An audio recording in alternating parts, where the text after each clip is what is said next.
Alors ensemble, on veut revenir sur l'Épître aux Colossiens et on va revenir sur le chapitre 1er et on va se pencher donc dans une lecture à partir du verset 24 de la première lettre, enfin c'est la seule d'ailleurs, lettre que Paul envoie aux Colossiens, et chapitre 1er, verset 24, et nous irons jusqu'au verset 5 du chapitre 2. Alors on y va. Paul dit ceci: « Je me réjouis maintenant dans mes souffrances pour vous. Et ce qui manque aux souffrances de Christ, je l'achève en ma chair, pour son corps qui est l'Église. C'est d'elle que j'ai été fait ministre, selon la charge que Dieu m'a donnée auprès de vous, afin que j'annonce pleinement la parole de Dieu. Le mystère caché de tout temps et dans tous les âges, mais révélé maintenant à ses saints, Dieu a voulu faire connaître la glorieuse richesse de ce mystère parmi les païens, savoir Christ en vous, l'espérance de la gloire. C'est lui que nous annonçons, exhortant tout homme et instruisant tout homme en toute sagesse, afin de présenter à Dieu tout homme devenu parfait en Christ. C'est à quoi je travaille en combattant avec force, et sa force qui agit puissamment en moi. Je veux en effet que vous sachiez combien est grand le combat que je soutiens pour vous, et pour ceux qui sont à Laodicée, et pour tous ceux qui n'ont pas vu encore mon visage, afin qu'ils aient le cœur rempli de consolation, qu'ils soient unis dans l'amour et enrichis d'une pleine intelligence pour connaître le mystère de Dieu, savoir Christ, mystère dans lequel sont cachés tous les trésors de la sagesse et de la connaissance. Je dis cela afin que personne ne vous trompe par des discours séduisants, car si je suis absent de corps, je suis avec vous en esprit, voyant avec joie le bon ordre qui règne parmi vous et la fermeté de votre foi en Christ. Amen. La semaine dernière, nous nous sommes arrêtés sur les versets qui sont certainement les versets les plus importants de ce chapitre 1er, ces versets qui nous donnaient et qui nous donnent le CV de Jésus-Christ. Nous avons appris que Jésus est l'image visible du Dieu invisible. Il rend visible Dieu qui est invisible. Ce qui veut dire qu'en regardant Jésus, on voit Dieu. Mais on voit Dieu dans qui il est par nature, et dans sa puissance et sa gloire. Nous avons également appris que Jésus existait avant que notre monde existe. Jésus a tout créé, il était là à la création, même titre que le Père et que le Saint-Esprit. Il est la source de la vie et c'est lui qui la soutient. Et Jésus le dit, je suis la résurrection et la vie. Donc c'est très clair dans ce que Jésus exprime. Et nous avons appris enfin que Jésus est le chef ou la tête de l'Église. Donc c'est lui, et il le dit, je bâtirai mon Église, il en est le chef, c'est pas le pasteur, c'est pas un conseil d'administration, c'est Christ qui est le chef de l'Église. Et le pasteur, les ministères s'exerçant et qui ont été donnés pour l'Église ne sont que des intendants. Même chose pour les CA. Donc, mais la tête, c'est lui, le chef, c'est lui. Et c'est lui qui donne les ordres, c'est lui qui donne l'impulsion, c'est lui qui donne la vision. Tout vient et tout doit venir de lui. Et les Colossiens avaient, bien sûr, entendu parler de l'apôtre Paul, et ils avaient une question qui était tout à fait logique. Tout à fait logique. Pourquoi, alors que Paul nous dit qui est Jésus, pourquoi Paul est-il en prison? Paul nous dit que Dieu est au contrôle de toutes choses, que Dieu est le Tout-Puissant, qu'avant même que tout existe, il existait et qu'en réalité tout ce qui existe par lui et grâce à lui et est soutenu par lui. Alors pourquoi Paul est-il en prison? Il pensait que Jésus, oui, était au contrôle de tout, et pour les Colossiens, il semblait que pourtant les Juifs comme les Romains étaient plus puissants que Jésus puisque Paul était emprisonné. C'est une chose qu'il peinait à comprendre. Et cette pensée chez les Colossiens et parfois chez les chrétiens aujourd'hui. Rien de nouveau, je dirais, sous le soleil. Et Paul met en évidence un point important, parce qu'il répond à cette interrogation quelque part des Colossiens. oui, il est là en prison, il est là en résidence surveillée à Rome, et il envoie une lettre aux Colossiens, et les Colossiens comprennent ce que Paul leur dit. Ok, Dieu est souverain, ok, Jésus peut tout, mais pourquoi toi tu es en prison?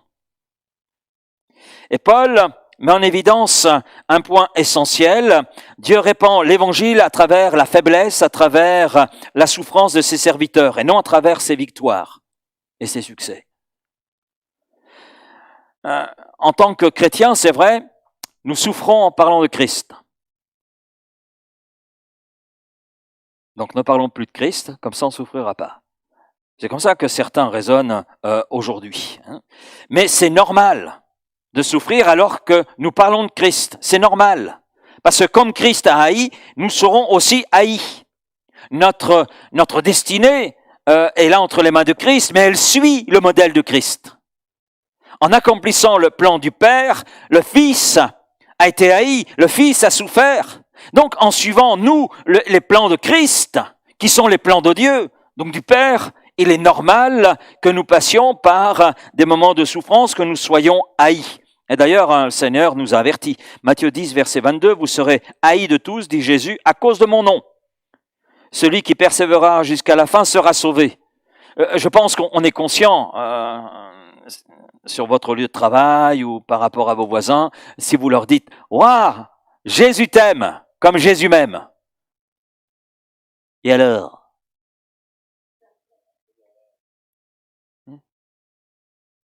Donc, on n'a pas un enthousiasme. Est-ce que Jésus a un enthousiasme lorsqu'il est mort sur la croix? Alors qu'il a exercé son ministère? Je me dis, parmi tous ceux qui ont été guéris, tous ceux qui ont connu une délivrance, combien étaient là à la croix et s'humiliant? Et combien étaient là, suivant les pharisiens, et criant « Crucifie-le, crucifie-le » ? Et pourtant, combien, parmi toute cette foule, a expérimenté la grâce de Dieu, la bénédiction de Dieu, la guérison? Marc 13, verset 13, « Vous serez haïs de tous. » Notez bien, il n'est pas dit de quelques-uns. « Vous serez haïs de tous, à cause de mon nom. Mais celui qui persévérera jusqu'à la fin sera sauvé. » Et Jésus continue, Luc 21, verset 17, « Vous serez haïs de tous. » Là encore, notez bien, de tous, pas de quelques-uns, à cause de mon nom. Et on l'a remarqué, et je pense que les choses vont aller en s'amplifiant d'ailleurs, puisque, comme nous l'avons vu dans l'Épître aux Thessaloniciens, l'apostasie va aller grandissante jusqu'à ce que Jésus revienne pour prendre son Église. Donc ça veut dire que plus on va parler de Jésus, plus ça va énerver. Ce qui est le prince de ce monde. L'ennemi de Christ. Jean 15, verset 18. « Si le monde vous hait, sachez qu'il m'a haï avant vous. » Donc ça veut dire que notre destinée est liée à celle de Christ. Jean 15, verset 19. « Si vous étiez du monde, le monde aimerait ce qui est à lui. Mais parce que vous n'êtes pas du monde et que je vous ai choisi du milieu du monde, à cause de cela, le monde vous hait. » Le message est clair. Le Seigneur nous a avertis. Personne ne peut dire « je ne savais pas là. Si j'avais su que ce soit ça, j'aurais pris une autre décision. » Non, personne ne peut dire cela. Le Seigneur nous a avertis par sa parole. Et il n'y a donc aucune raison d'être surpris si nous souffrons en répandant la bonne nouvelle de Jésus-Christ. Et Paul écrit ces paroles aux Colossiens, « Je me réjouis. Et je me réjouis maintenant. Mais je me réjouis maintenant dans mes souffrances pour vous. » Oh Paul, t'es tombé sur la tête là. Comment est-il possible de se réjouir dans les souffrances? Et pourtant, c'est ce que dit Paul. Et il ajoute, « Et ce qui manque aux souffrances de Christ, je l'achève en ma chair pour son corps qui est l'Église. » Alors là, c'est un texte qui n'est pas évident. D'ailleurs, c'est le texte le plus controversé de cette épître aux Colossiens. Alors, je vais lire dans une autre version parole vivante. c'est là ce qui fait ma joie, dit Paul.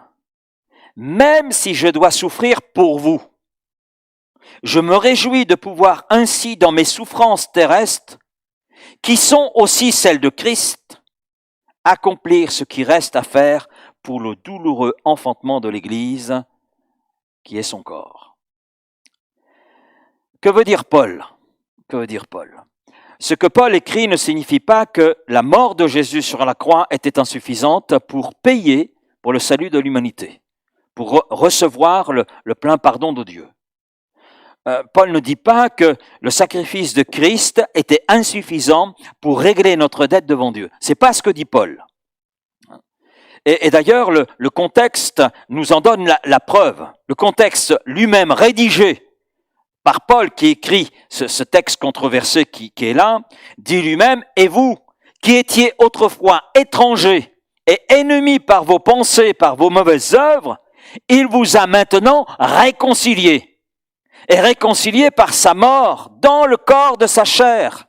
Et cela pour vous faire paraître devant lui saint, irrépréhensible et sans reproche. » Donc Paul est très clair dans ce qu'il exprime. Dieu nous a réconciliés avec lui par la mort de Jésus. Donc ce qui veut dire qu'il n'y a rien à ajouter à ce que Jésus a fait, à ce que Jésus a accompli. Tout a été parfaitement accompli. Et Jésus le dit. Jean 19:30, tout est accompli, parfaitement accompli. Alors que veut-il dire exactement ?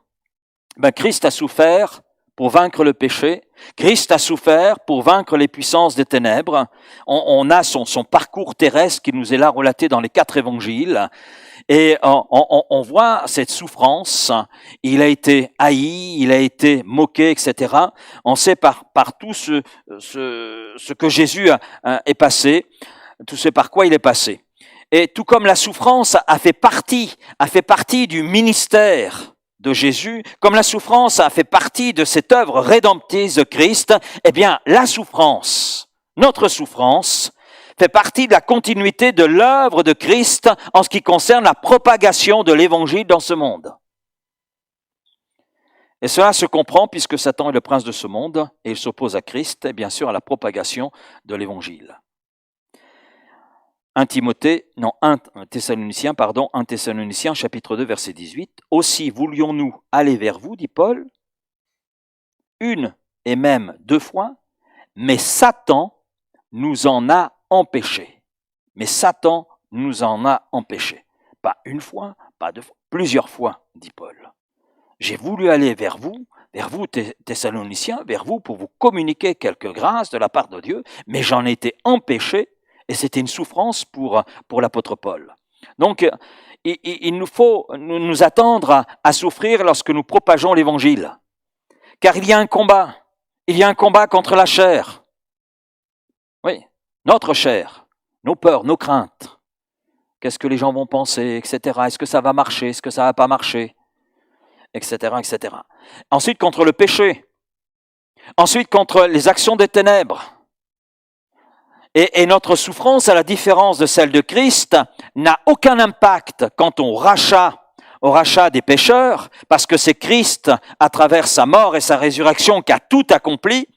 Mais notre souffrance est là parce que nous répandons cette bonne nouvelle de Jésus-Christ. Parce que c'est Christ que nous répandons.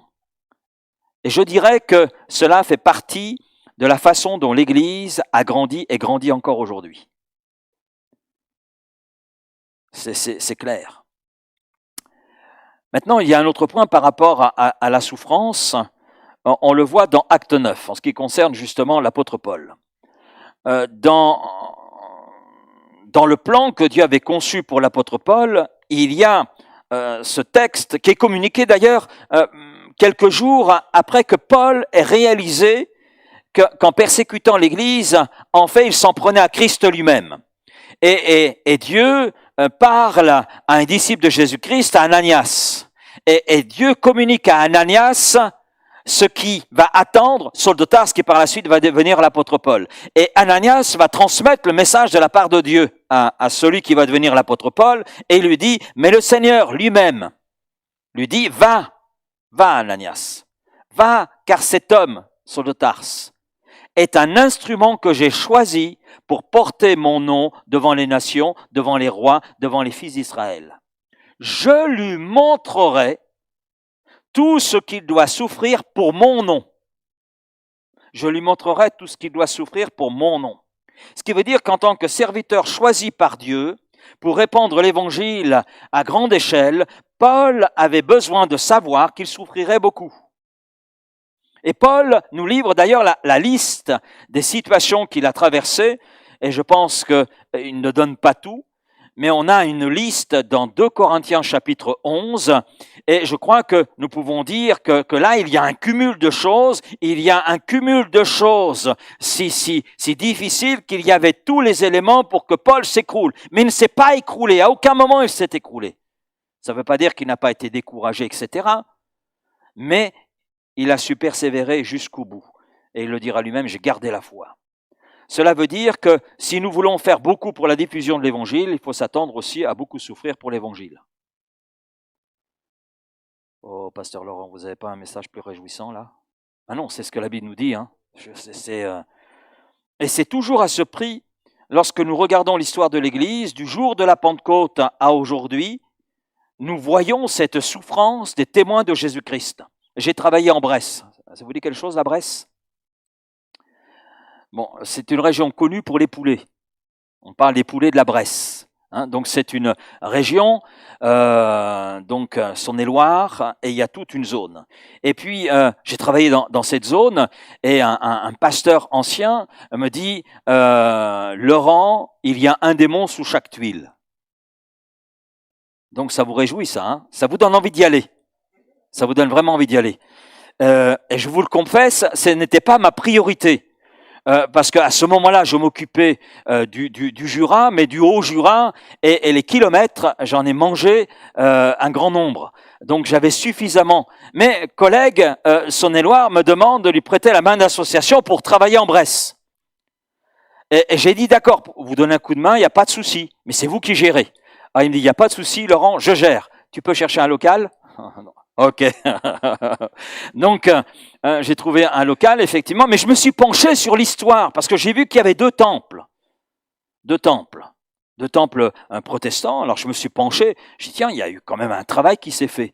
Et effectivement, mais j'ai vu que les premiers qui sont arrivés sur ce territoire pour présenter l'Évangile, les colporteurs de l'Évangile, ont été reçus à coups de pierre.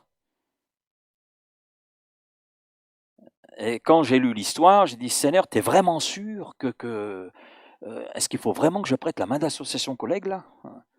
En plus, ce collègue, au bout d'une année, m'a lâché, mais nous, on n'a pas voulu lâcher au niveau de l'Église, et on a persévéré dans le travail, parce que je me suis aperçu que ce contexte avait été ouvert, fermé, ce qui veut dire que les gens, les Bressans, les gens du terroir, ne voyaient pas la propagation de l'Évangile comme quelque chose de sérieux. En plus, le prêtre s'en est mêlé, etc. Donc, il m'a adressé un CV que je ne connaissais pas. Donc, mais on a travaillé sur ce terrain. On a souffert avec l'Église.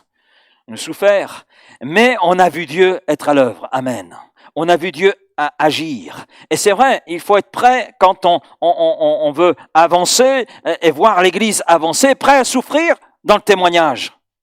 Le Seigneur n'a jamais dit que ce serait facile. Le Seigneur n'a jamais dit que ce serait automatique. Non, et Paul nous le montre. Mais toute l'histoire de l'Église est là pour nous le montrer, pour en témoigner.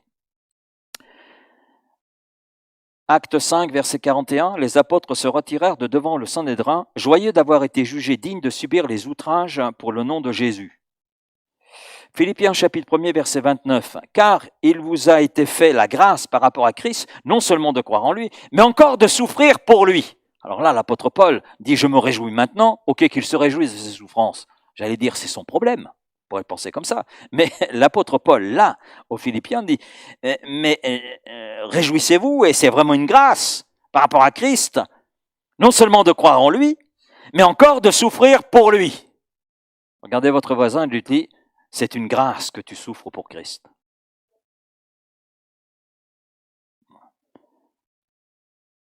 Et votre voisin va répondre, de quoi tu parles? La souffrance à laquelle nous sommes confrontés lorsque nous partageons Jésus n'est pas simplement directe. comme c'est le cas dans certains pays. La souffrance, elle peut être indirecte. Ça peut être un problème de santé. Ça peut être une situation difficile qui arrive au moment où justement on a besoin d'être disponible, au moment où on a besoin d'être en pleine forme pour la propagation de l'Évangile. Vous l'avez certainement vécu. Nous nous souvenons avec Raphaël, quand dans un contexte, avec nos filles, quand elles étaient petites, bébés, elles étaient malades dans la nuit du samedi au dimanche. C'était pas du dimanche au lundi, c'était du samedi au dimanche. Nuit courte, etc. Donc ça vous mettait en forme, bien sûr, pour le dimanche.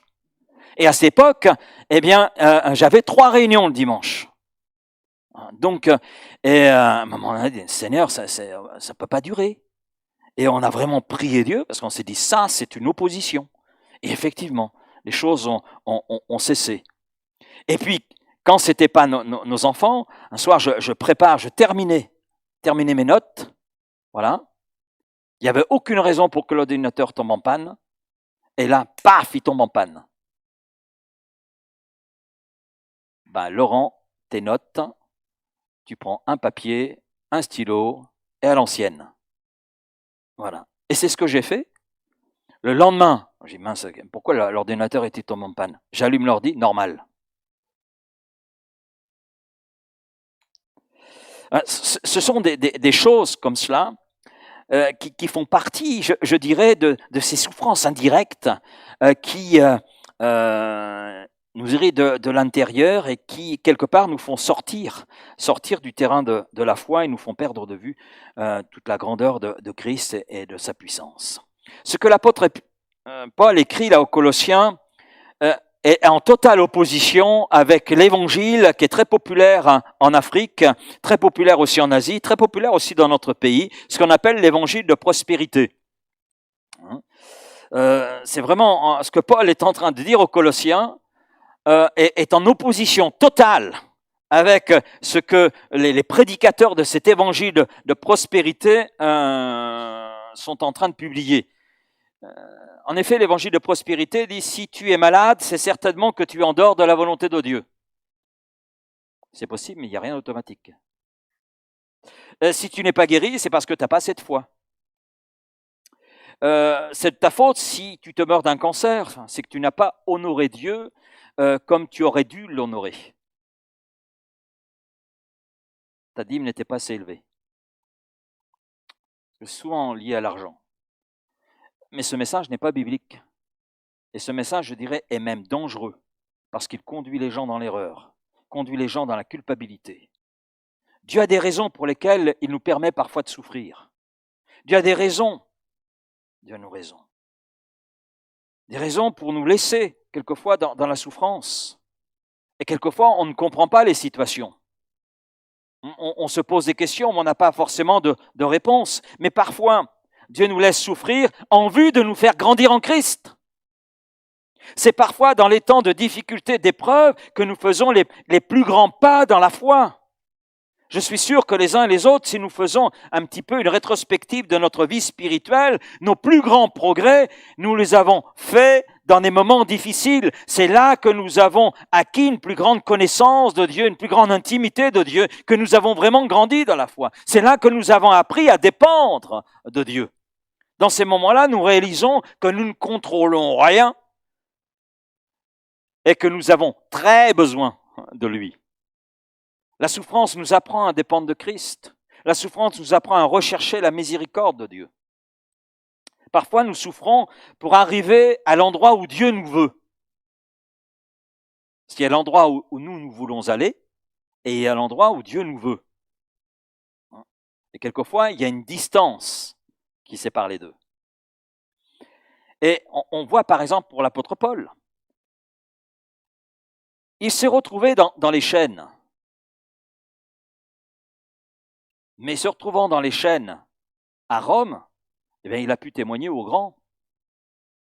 Il a pu accomplir le plan que Dieu voulait pour lui. Apporter témoignage aux grands de l'époque, aux grands de l'Empire romain.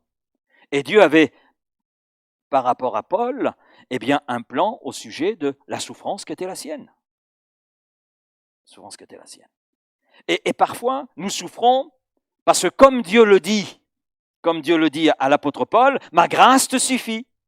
Ma grâce te suffit, car ma puissance s'accomplit dans la faiblesse. Et je me glorifierai donc bien plus volontiers dans mes faiblesses, afin que la puissance de Christ repose sur moi. C'est pourquoi je me plais dans les faiblesses, dans les outrages, dans les calamités, dans les persécutions, dans les détresses, pour Christ, car quand je suis faible, c'est alors que je suis fort. Paul a très bien compris qu'il est facile de se sentir fort quand tout va bien, mais quand tout va mal, qu'on est obligé de dépendre de Christ, là on réalise que la force qui est la nôtre, en réalité ce n'est pas la nôtre, mais c'est celle de Christ. Nos souffrances peuvent être également,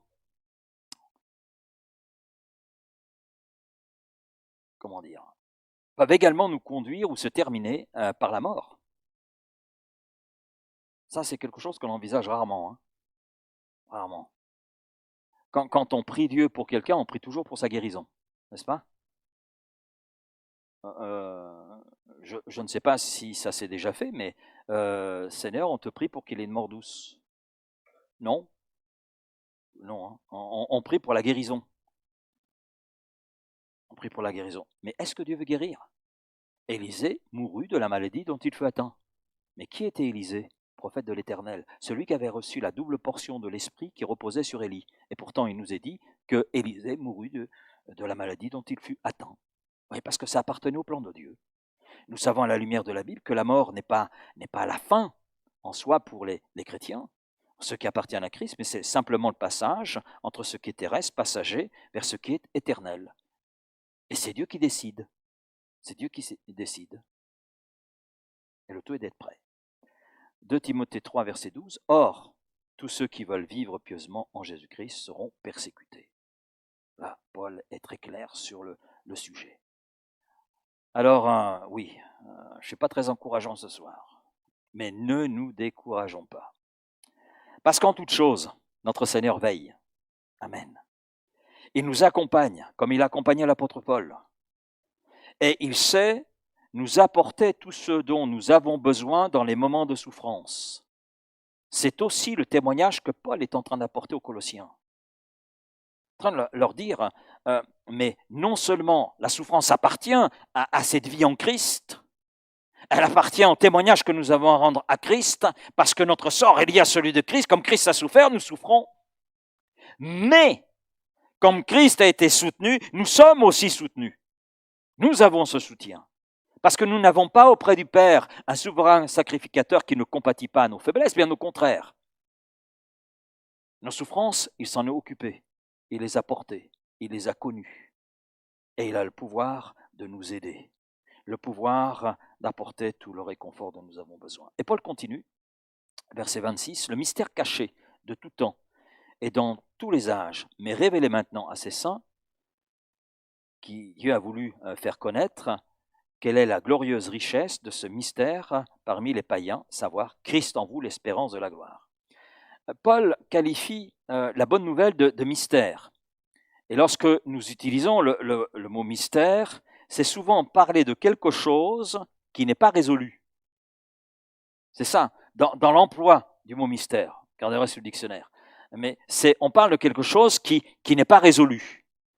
Le mystère du triangle des Bermudes. Voilà, bon. Mais Paul parle d'un mystère, mais pas de quelque chose de mystérieux, pas quelque chose de bizarre, pas quelque chose de sombre. Il parle de quelque chose qui était inconnu jusqu'à un moment donné et qui a été révélé à un moment donné et qui est maintenant connu parce que révélé. Et Paul parle d'un mystère caché de tout temps, dans tous les âges, qui a été révélé, mais révélé à ceux qui appartiennent à Dieu. Et ce mystère caché, c'est précisément ce que le Nouveau Testament dévoile, met en évidence, à savoir Jésus-Christ. Jésus-Christ fait homme, Jésus-Christ fils de David, Jésus-Christ qui meurt et ressuscite, Jésus-Christ qui offre le salut à tout homme et toute femme, qui place sa foi en lui et qui le confesse comme Seigneur et Sauveur. C'est ça le mystère. Et ce mystère, c'est Christ en nous, l'espérance de la gloire. Pour ceux qui appartiennent à Christ, pour ceux qui ont reçu l'Évangile, ce qui était mystérieux, ce qui était un mystère dans l'Ancien Testament, se trouve aujourd'hui quelque chose de révélé, Christ, comme dit Paul, Christ en nous, l'espérance de la gloire. Voilà le mystère. C'est un mystère pour celui qui n'a pas Christ dans son cœur. Mais pour celui qui a Christ dans son cœur, c'est Christ révélé, Christ rendu vivant. Et là, c'est plus un mystère. Si Christ habite en nous, cela veut dire que nous avons une relation avec lui. Nous savons alors qui il est. Nous sommes conscients de tout ce qu'il a fait. Mais pour celui qui n'a pas Christ, cela demeure un mystère. Même s'il n'est pas étranger concernant Jésus. Oui, Jésus, nous sommes en 2024 après Jésus-Christ. Oui, Jésus a vécu. C'était un homme avec un message qui a fait du bien à son époque, etc. Les gens ont une certaine information sur Jésus, mais Jésus reste un mystère. Mais pour nous qui lui appartenons, ce n'est plus un mystère. C'est Christ en nous, l'espérance de la gloire. C'est ça en fait. Et Paul et les apôtres ont été choisis par Dieu pour connaître le mystère de la vie et de la mort de Jésus, mais aussi pour le partager avec leurs contemporains. Mais aujourd'hui, nous sommes choisis. Amen. Choisis par Dieu pour partager à notre tour ce qui était mystère, mais qui n'est plus mystère pour nous parce que révélé et parce que vivant en nous, c'est Christ en nous, l'espérance de la gloire. Donc, nous avons été choisis par Dieu pour partager ce mystère autour de nous. Amen. Faire connaître Christ. Le salut en Christ est un mystère pour le païen. Et la vie de Christ, la vie de l'Esprit sont des mystères pour les ignorants, pour les incrédules. Même si les gens connaissent plus ou moins de choses sur Jésus, Jésus reste un mystère. Et c'est là que nous intervenons. C'est là qu'intervient l'Église. Car c'est à nous de faire connaître ce mystère afin que le public le reçoive. Alors, la question suivante, c'est comment devons-nous traiter le message de l'Évangile ? C'est une question à laquelle l'apôtre Paul répond par les versets suivants que nous avons lus et que nous allons revoir, à partir du verset 28. C'est lui que nous annonçons, exhortant tout homme, instruisant tout homme en toute sagesse, afin de présenter à Dieu tout homme, devenu parfait en Christ. C'est à quoi je travaille, dit Paul, en combattant avec sa force qui agit puissamment en moi. Là, on a une action en 3 étapes. En fait, Paul présente un process là. Annoncer, c'est lui que nous annonçons, lui, à savoir, ce mystère, Christ, le salut de Christ. C'est ça, c'est lui que nous voulons faire connaître. C'est pas l'Assemblée de Dieu, c'est pas l'Église évangélique. Non, c'est Christ que nous voulons faire connaître. Et Paul dit, c'est lui que nous annonçons. Et le mot annoncer signifie proclamer publiquement, faire connaître publiquement. Donc Paul parle pas simplement de la prédication, même s'il a plu à Dieu de sauver les hommes par la folie de la prédication, dans ce que Paul est en train de dire aux Colossiens, il ne parle pas uniquement de la prédication, il parle du témoignage, de notre témoignage à chacun. De ton témoignage, de mon témoignage, de notre témoignage. Parce que Christ est en nous. Et Christ en nous, l'espérance de la gloire, mais Christ en nous, c'est plus un mystère. C'est quelque chose de révélé, qui a changé, transformé nos vies, et qui continue d'ailleurs de changer, transformer nos vies. Et nous devons, par notre témoignage, faire connaître Jésus. Ça veut dire parler publiquement aux gens de Jésus. Dur, hein ? Il est plus facile de parler de l'OM que de parler de Jésus, publiquement.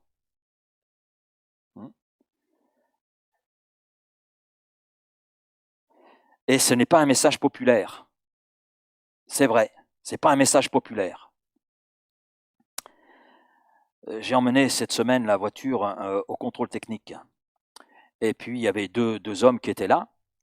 Et le monsieur du contrôle technique nous offre le café. Donc, on s'est trouvés tous les trois là, à attendre. Et puis, bien sûr, j'ai entamé la conversation.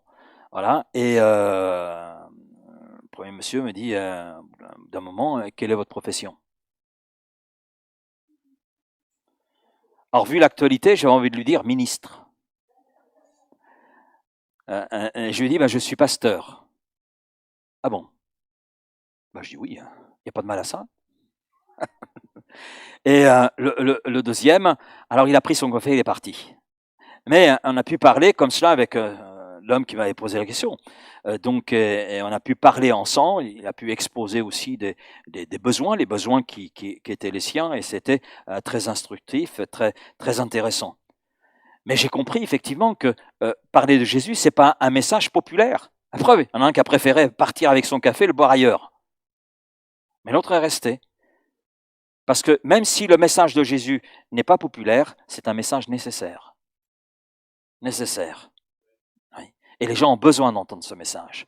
Et si on ne leur communique pas, ben ça reste mystérieux pour eux.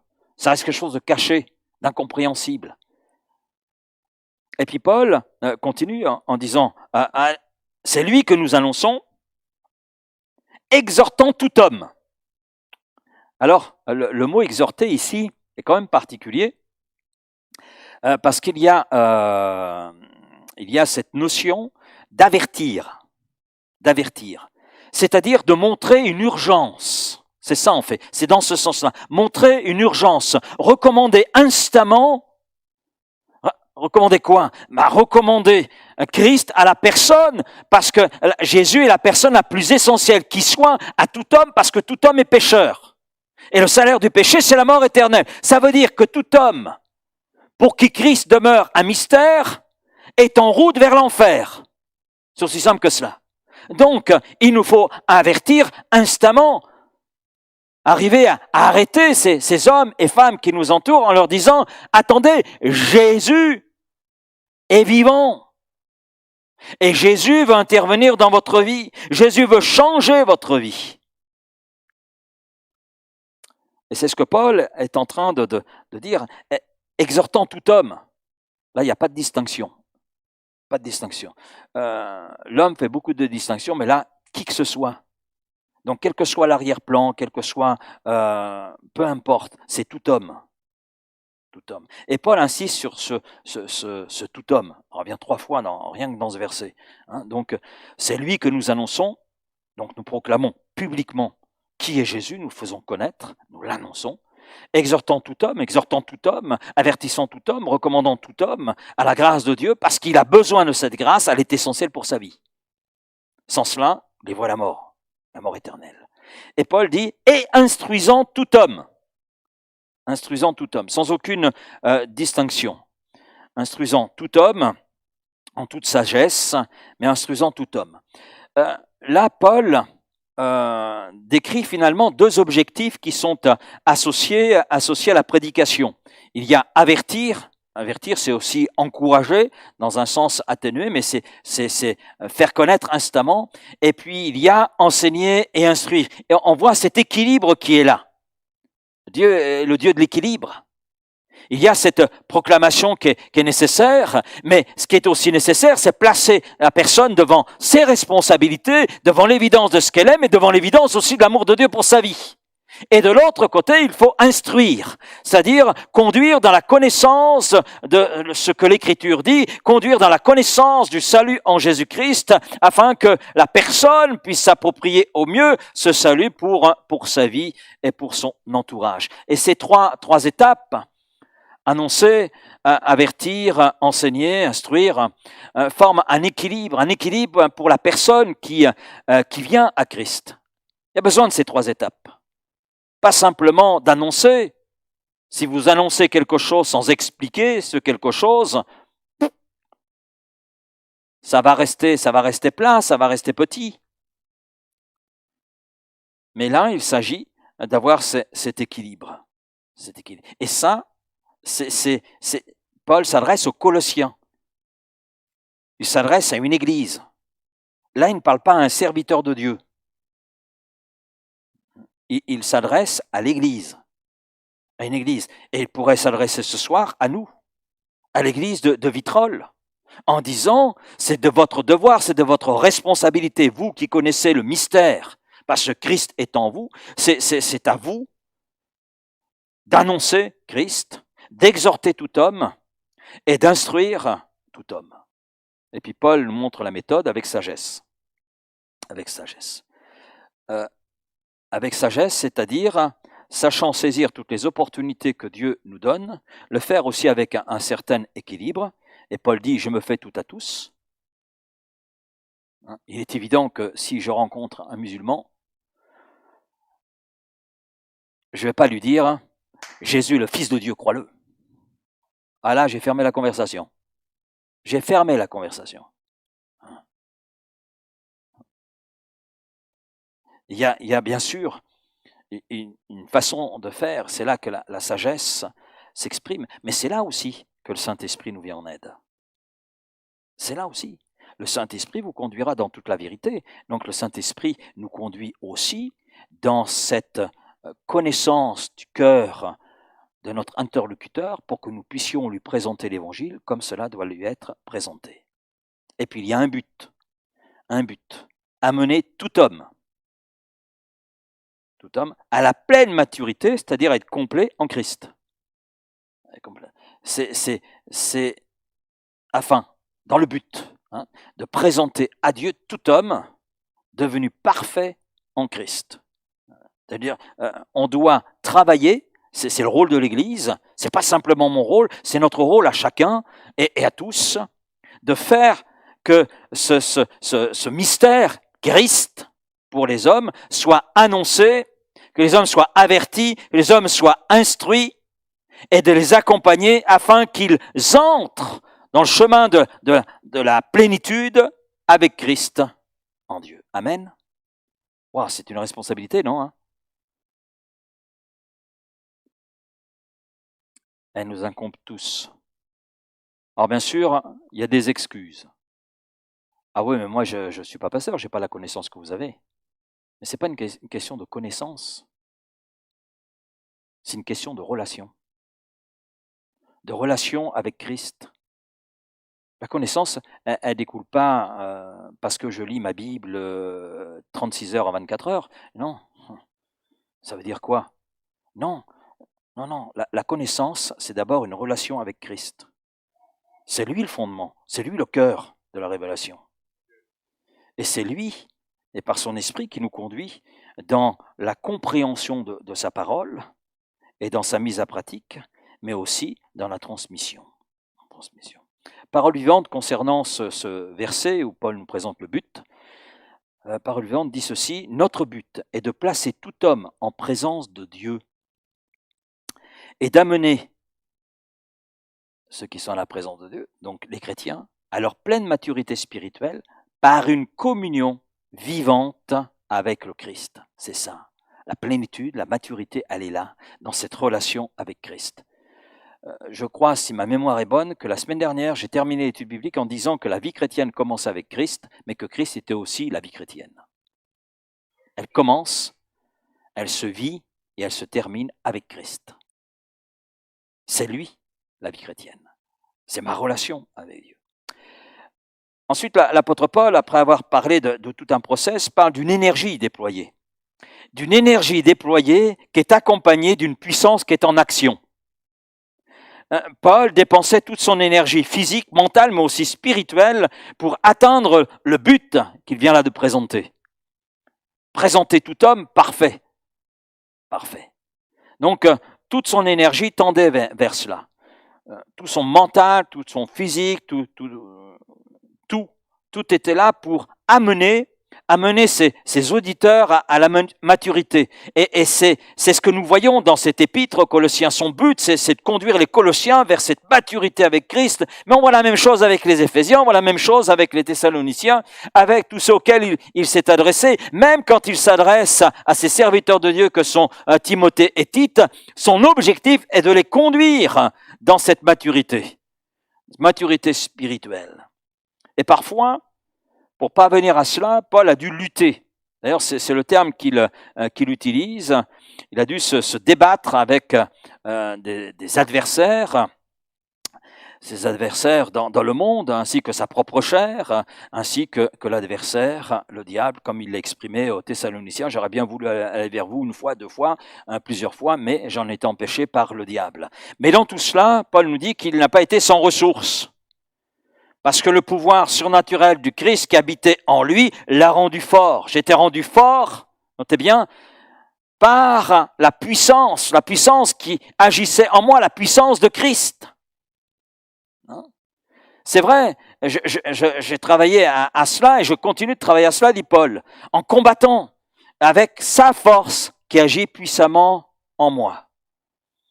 Il en est de même pour nous, hein. Nous ne sommes pas sans ressources par rapport à ce que le Seigneur nous demande.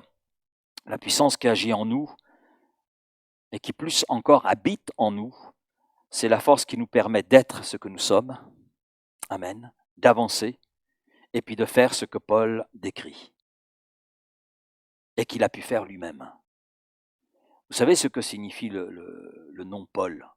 Ça signifie petit, petit. Et dans la Bible, les noms caractérisent la personne. Et Paul, je pense, c'était le genre de personne qui n'attirait pas les regards. Je pense que si Paul était rentré là au milieu de nous, on n'aurait même pas remarqué qu'il était rentré. Et pourtant, la puissance qui a agi en lui a fait qu'il a été ce qu'il a été et fait ce qu'il a fait. Et est-ce que la puissance qui agit en nous est différente? Non, c'est la même. Non, c'est la même. Exactement la même. Nous discutions lors des obsèques, on a rencontré un collègue avec Raphaël, et on discutait avec lui, et puis il nous a parlé d'une expérience qui nous a touchés, et il nous a parlé d'un enfant. Il y a eu un besoin dans là où ce serviteur travaillait, il y a eu un besoin, et puis il a présenté ce besoin, et puis il y a un enfant qui est arrivé, et cet enfant a dit, voilà, Dieu m'a demandé de vous donner tout cela. Et il y avait une petite somme qui était là, et l'enfant était heureux de pouvoir donner cette somme. Et puis l'enfant a ajouté, j'ai cassé ma tirelire parce que Dieu me l'a demandé. Et en fait, il a donné sa tirelire.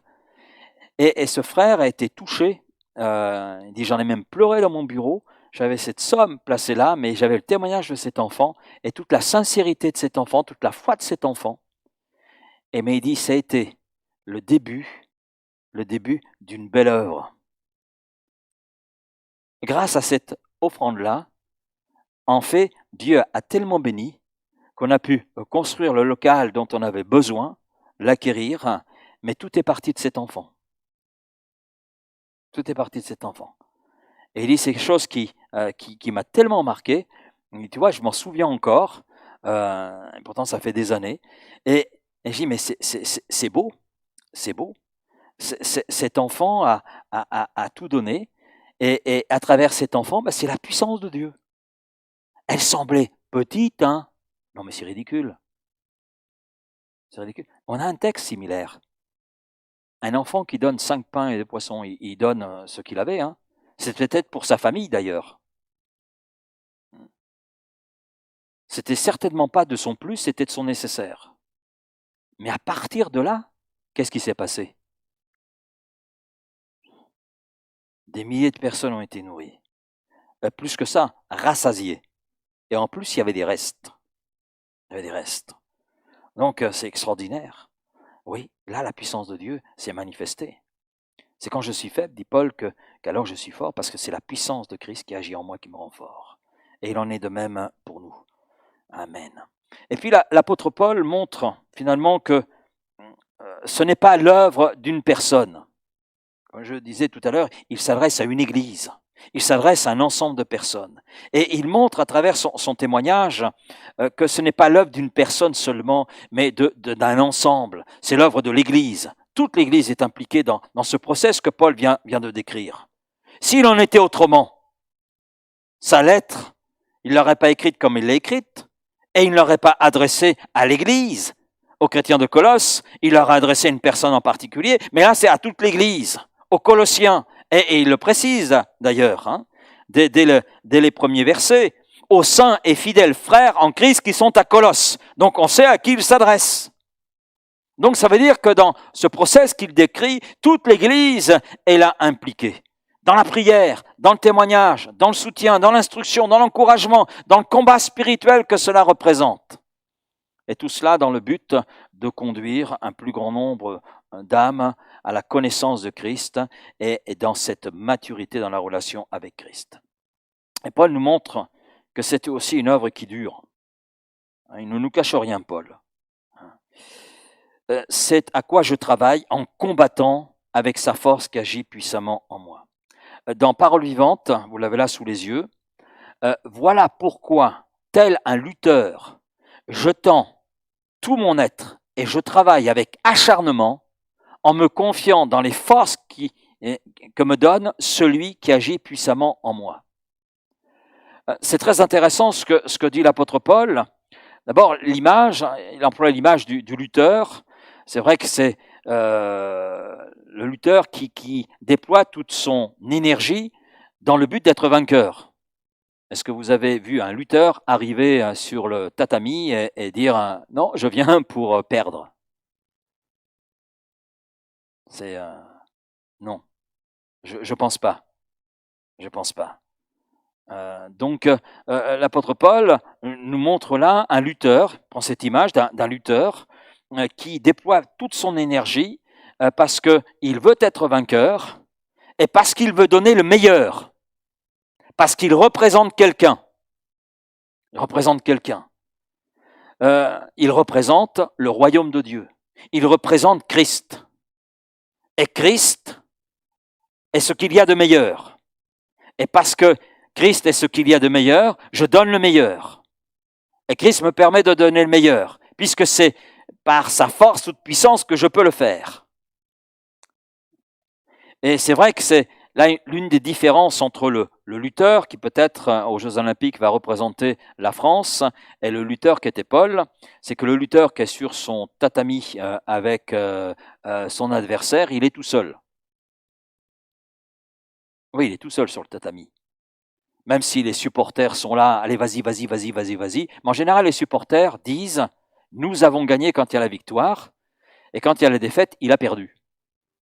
Hein, je l'ai remarqué, ça, dans les interviews de supporters, quand Marseille gagne, nous avons gagné, allez Marseille. Et puis, quand Marseille perd, bon, ben, ils ont perdu, ils ont mal joué. Hein. Voilà, on ne se sent plus concerné là. Alors ça, c'est ce qui se passe sur les tatamis sans Christ. Maintenant, Paul nous dit, non, je ne suis pas tout seul. Moi, sur le tatami, j'ai quelqu'un avec moi. J'ai Christ. J'ai la puissance de Christ qui est là avec moi et qui me rend vainqueur. Ainsi, je peux combattre. Ainsi, je peux aller de l'avant. Amen. Et puis Paul continue, et on va terminer avec cela. Je veux en effet que vous sachiez combien est grand le combat que je soutiens pour vous.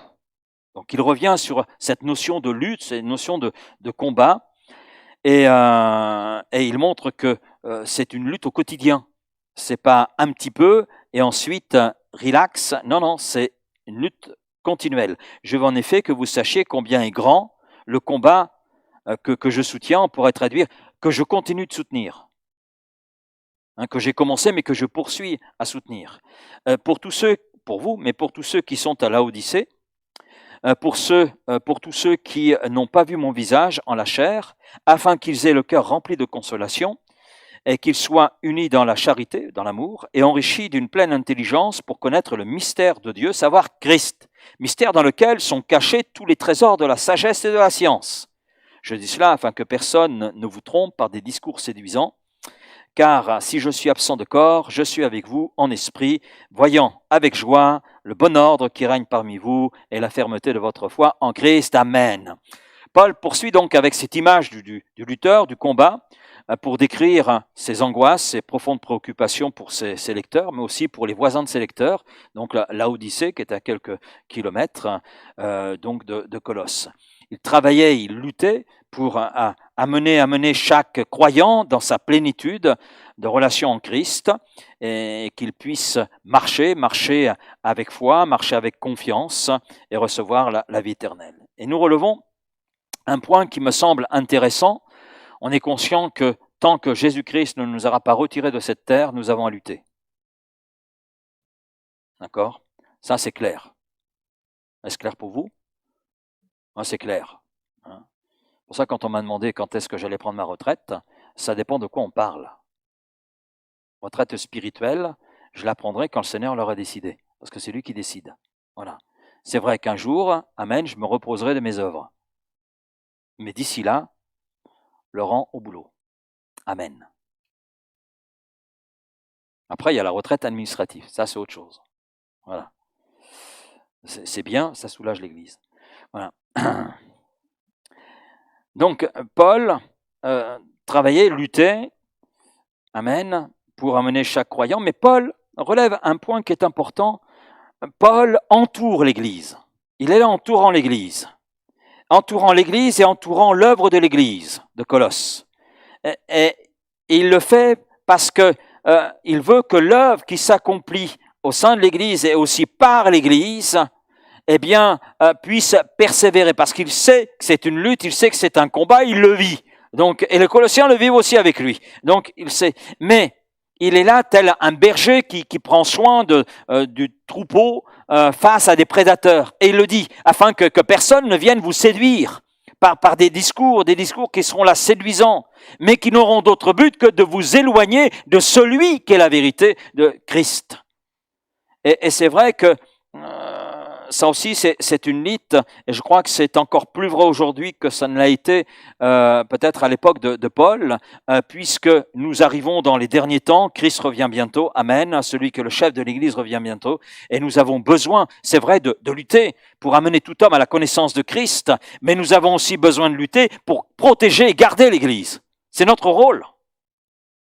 C'est notre rôle. La protéger par rapport aux prédateurs qui peuvent être là autour, et il y en a. Et il y en a. J'ai certainement raconté ce témoignage un soir, en réunion de prière, et un homme est arrivé, et puis il est venu me voir, il me dit « Dieu m'a envoyé pour vous aider ». C'est formidable, hein? Amen. Et je lui ai répondu « C'est bizarre, Dieu m'a pas averti. Hein ». Voilà, il m'a donné son CV, prophète, machin, truc chouette, enfin, etc. Alors, je dis merci beaucoup, mais je ne suis pas preneur. Peut-être demandeur, mais pas preneur. Pas comme cela. Voilà. Donc, et je l'ai invité tout simplement à partir. Voilà. Parce qu'il n'avait pas sa place au milieu de nous, vu l'état d'esprit qui était le sien. Donc, on se doit de protéger l'Église. Mais ce n'est pas simplement le rôle du serviteur. C'est le rôle de chacun d'entre nous. Comment? Déjà en se protégeant. Tout n'est pas à gober dans le message dit chrétien. Tout n'est pas à voir non plus. Non, non. On doit être vigilant. Tout n'est pas acceptable. Tout ne doit pas être accepté. Paul en parle. Il n'est pas le seul. Donc on doit veiller parce qu'il y a des prédateurs. Et c'est ce que Paul d'ailleurs dira aux Éphésiens.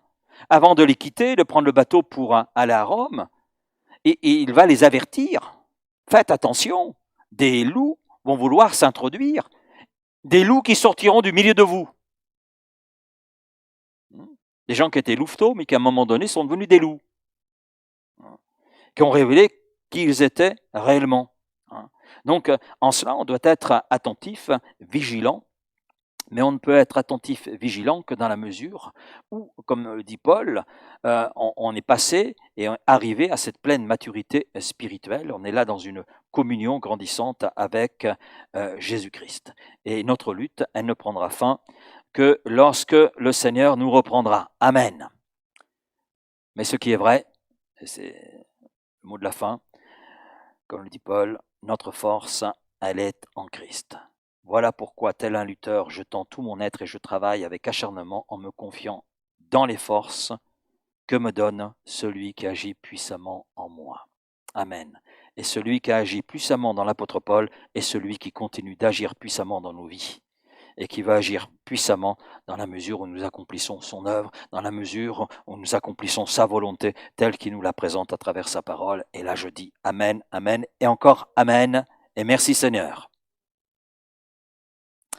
Seigneur, merci pour ta parole ce soir. Merci encore pour ces quelques enseignements à travers l'épître aux Colossiens, qui est d'une grande richesse, oui, Paul. Seigneur, merci pour tout ce que Paul a pu apporter sous l'inspiration du Saint-Esprit, Seigneur, et ça ne pouvait venir que de toi. Et tu as veillé pour que les choses parviennent jusqu'à nous, Seigneur, merci, parce qu'à travers ces textes, Seigneur, tu nous enseignes, tu nous instruis, et tu nous permets d'aller encore plus loin avec toi et en toi. Et Seigneur, je ne peux que t'en rendre toute la gloire. Merci de bénir chacun de mes frères et sœurs, ou peut-être celui qui, à cause de ton nom, passe par les difficultés, passe par la souffrance. Seigneur, eh bien, tu es là. Tu es là avec chacun, Seigneur. Nous nous engageons pour toi, mais nous savons que toi, tu t'es engagé entièrement pour nous, jusqu'à donner ta vie, jusqu'à donner ce que tu avais de plus précieux. Donc, et nous avons ta force. Alors merci, Seigneur, pour tout ce que tu veux faire en nous, tout ce que tu veux faire par nous, tout ce que tu veux faire avec nous. Et merci pour la force que tu nous communiques, la force qui habite nos cœurs, la force qui habite notre être intérieur et qui nous permet d'accomplir l'entièreté de ta volonté, Seigneur, pour cette zone géographique. Et je te dis Amen. Merci, Seigneur. Amen.